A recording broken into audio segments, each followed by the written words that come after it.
Good afternoon. My name is Kathy King and I'm a Health Improvement Advisor for Toiti Ora Public Health Service.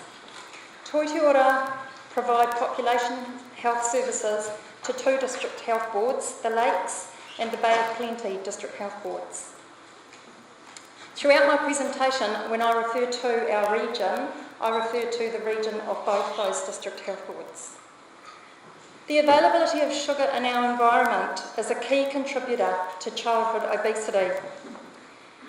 As part of Toiti Ora's childhood obesity prevention strategy, we have been focused on removing sugary drinks from schools and workplaces. My colleague Neil DeWitt will provide some context to our childhood obesity strategy. Thanks, Kathy. Can I use this mic? Yeah. Kathy asked me just to provide a bit of context with our strategy, in that in 2015 we developed a childhood obesity prevention strategy that had these four components: improving children's nutrition, improving maternal and infant health, looking at sleep, and increasing children's physical activity. The way we work the strategy out in practice as a public health unit is in 6 different settings. We work in early childhood education centres, we work in schools, we work in workplaces. We've got a workplace wellness program, we've got a Marai wellness program, and we work in the health sector as well. Now, for this conference, this FIS was very instrumental in helping us develop the strategy back in 2015, and we've really prioritised reducing the consumption of sugary drinks, and that's where we're putting most of our effort currently. That's where we think we're going to get the most bang for our buck. And it also recognises that what we're dealing with is a sugar epidemic and essentially a sugary drink epidemic, so that's where we're putting our attention.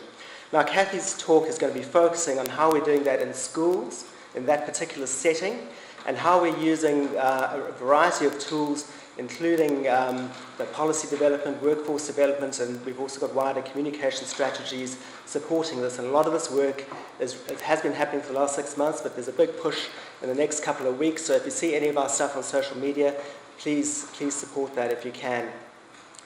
This is all about, and I must stress this, it's about supporting the Ministry of Education and Ministry of Health's initiative to make schools, or encouraging schools to become water-only schools. Kathy.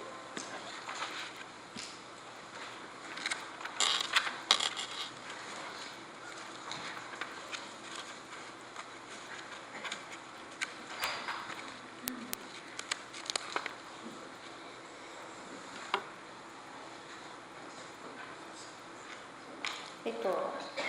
Left or right? Right. Thank you. Okay, so the purpose of this presentation is to share with you what we've learned about sugary drinks in our region and how we're using this knowledge to facilitate change and action in schools. We informed our approach to reducing sugary drinks, removing sugary drinks from schools by a survey. 2 parts to that survey. One was a stock take of sugary drinks in schools, and we undertook that via a telephone survey of all schools, 187 schools in our region, and we got a 99% response rate. We also looked for what schools had already done that was successful. So we interviewed 4 school leaders about the change that they had made in their schools around organisational practices that would support schools becoming water-only or removing sugary drinks.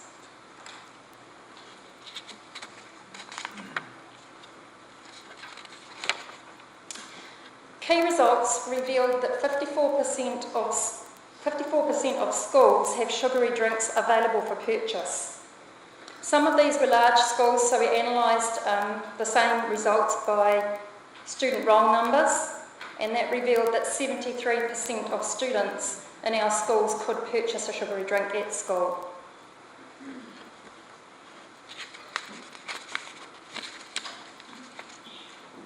So having a look at this one, These are just some of our results. We have the full picture in our report, but this result was quite interesting. The availability of most common sugary drinks by school type. The most common sugary drinks that we found, probably no news to you, but were flavoured milk, juice, and flavoured milk and juice, but obviously when you get into the secondary schools, the fizzy drink came in. So this graph just shows how that looked across the different types of schools. Obviously, the really key thing here is that as students move up the levels of schooling, they experience a greater range and greater availability of sugary drinks at school. Also, for those students that transfer from one school to another school, they also experience inconsistency in what is going on around sugary drinks at schools, because some schools would have sugary drinks available and other schools would not have those sugary drinks available. I mean, there's both concern and opportunity within this, and I think that the opportunity is that at the moment we have an initiative by the Ministry of Education around communities of learning, and schools have been asked to join a community of learning, or kahuiako. And our opportunity is to perhaps use that as a vehicle for working with whole communities of schools, which can contain up to 12 to 15 schools within the one group, and seeing if we can support their nutritional achievement goals. Remembering that the achievement goals are set by schools for themselves, but we can also come in and support. We asked about bans on common sugary drinks, and within this you'll see the different types that we asked about. Those were the 6 that we brought up with schools and asked did they have a ban on these. What we really found was that primary schools were more likely to ban some of these drinks than other schools. And we also found that juice flavoured water and flavoured milk were less likely, they were less likely to actually be banned than other drinks, as we see from this picture. So it's an interesting thing, but I think possibly the juice, the flavoured milk, the flavoured water, for some schools would be the last sugary drinks to be taken out.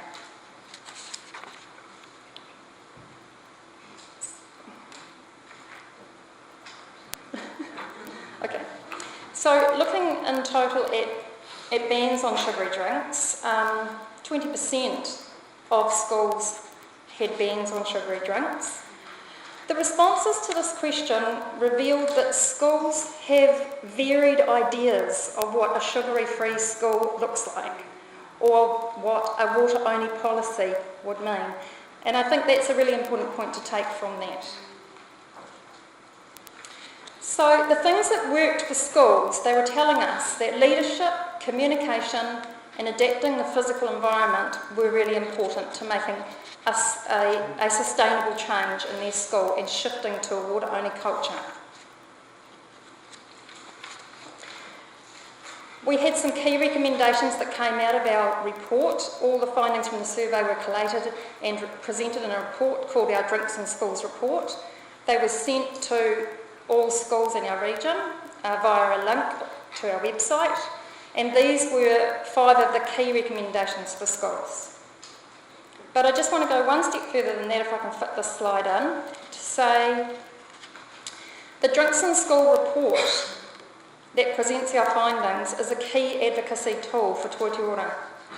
We have presented that report to principals associations, health governance groups, health providers and interagency coalitions, and some of these stakeholders have taken those findings and used them themselves to advocate for change.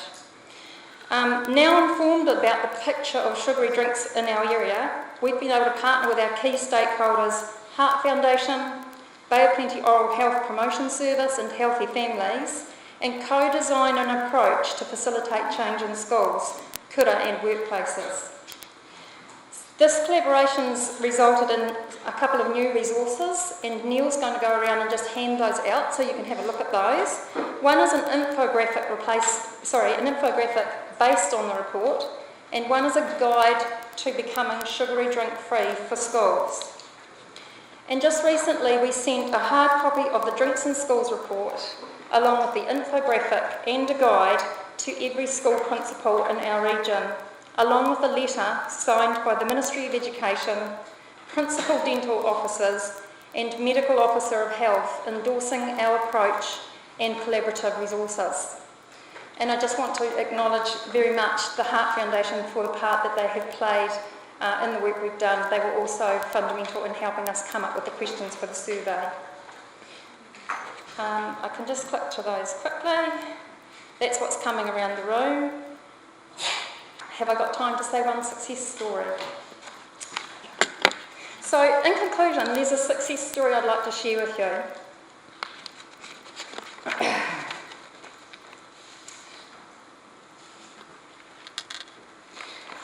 And I'm going to choose. In the Eastern Bay of Plenty, we have another health improvement advisor working very closely there with 5 Tūhoi and surrounding neighbouring schools. What they have done in the Eastern Bay of Plenty is they've collaborated with key stakeholders. The key stakeholders include the Oral Health Service, the Heart Foundation, Tūhoi Hawara, Eastern Bay Primary Health Alliance and Taniatua Medical Centre. This group of stakeholders have collected baseline data related to sugary drinks in each of the 5 schools. Their baseline data is being individually presented back to their boards of trustees currently, and those stakeholders are collaborating on who can best support the school within their usual work. The expectation is that whatever changes are made in those schools, whether they be big or small, the changes become long-term and permanent, and therefore written into policy. Thank you very much for your time and attention. Thank you for the opportunity to share what we are doing. And if you are looking for further information, please do contact us. We have our contact details on the last slide. Thank you.